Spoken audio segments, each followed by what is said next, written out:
Motorcycle body position has to be one of the most, if not the most desirable skill that riders want to learn about and improve when they start getting more serious about their track riding efforts. In this video, we're going to talk about how important body position really is and how much attention you should be paying to it.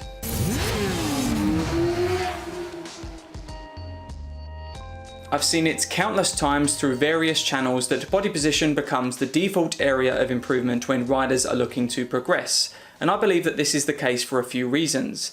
Firstly, riders want to look good and get that epic knee down shot. There's probably very few riders that haven't had that internal goal at some stage. Second is that it's an easier area to see where you're going wrong. First in how you look compared to what you think is correct, and second in how you feel. The feeling that you can't do what you want and/or the feeling of discomfort will be in the forefront of your mind if your body position is poor. All of this leads riders to spend a lot of attention on trying to improve and in some cases trying to perfect body position by achieving a position with pinpoint accuracy to the detriment of other areas of riding. Body position is not just about creating shapes. Copying a shape is the easy way to make improvements. Look at other riders who are doing it correctly and just copy them. If you're positioned in the same way, then you're doing just as good a job, right? Well, not necessarily. There are three key things you're looking to achieve with good body position, two of which are very hard to distinguish just by looking at a picture or video. First is the ability to offset lean angle.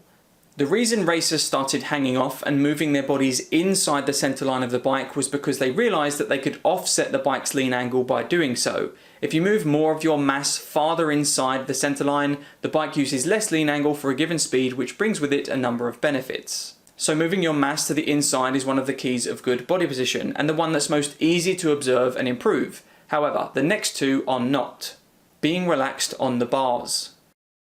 A good body position allows you to reduce how much you rely on the bars for support when trying to hang off. If you try to hang off to the inside of the bike with very little support coming from your lower body and core, you're going to find yourself with too much tension in the arms and on the bars as a result. This has a negative effect on many other things. For instance, your ability to steer the bike and use the throttle. It restricts the front end, which impacts stability and traction, and the rate at which you fatigue will become shorter too, to name just a few of the big ones.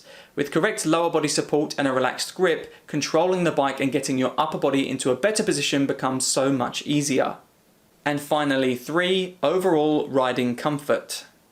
Strongly linked to the previous point, all things being equal, a comfortable rider is going to be able to ride at a higher standard and speed than one that isn't 9 times out of 10. Not to mention that they'll be able to ride longer too. You need to reach a point where you're operating in a way that is comfortable to you. If that means sacrificing your goal of looking like Marc Marquez in order to be more comfortable, then that is a sacrifice well worth making. Now there's definitely a line here, a line that will sit in a different place for every rider, but you have to find that sweet spot between hanging off enough to benefit you and the bike, but not so much that it inhibits your ability to actually ride the motorcycle. So how much should you focus on body position? As I said up top, body position on the track is such a big focus for many riders, and many times that means too much focus.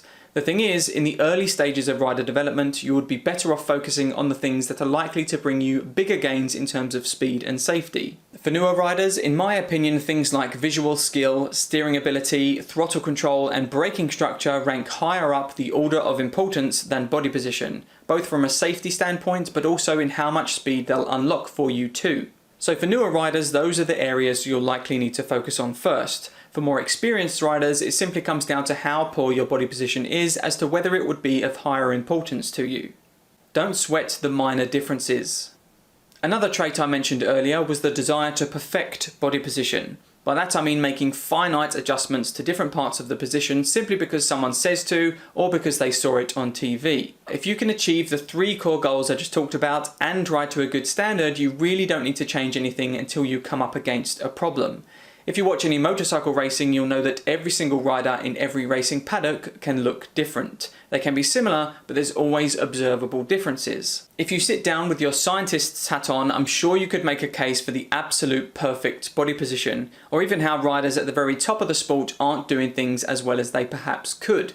In a real-world environment, however, these standards are unrealistic. In the end, it comes down to how the rider can best achieve what they need to at any given point in time, and a slightly altered body position isn't going to be a detriment to them.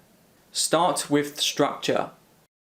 Now, even though I said not to sweat the differences, body position is an important skill in track riding, so I strongly believe that it's worth finding a structure to follow from a trusted source, taking that advice and working to apply it. This will help you understand what we should do and why we should do it. And if the source is a good one, it will also help you understand things on a deeper level, more than simply this limb goes here. And on top of that, I'd also encourage everyone to be open-minded about body position and to not simply palm off their big body position flaws as their own style. However, on that quest to reach a good body position, don't get too hung up on achieving that standard with pinpoint accuracy. You can still achieve the same overarching fundamental standards while using a slightly different position and/or method.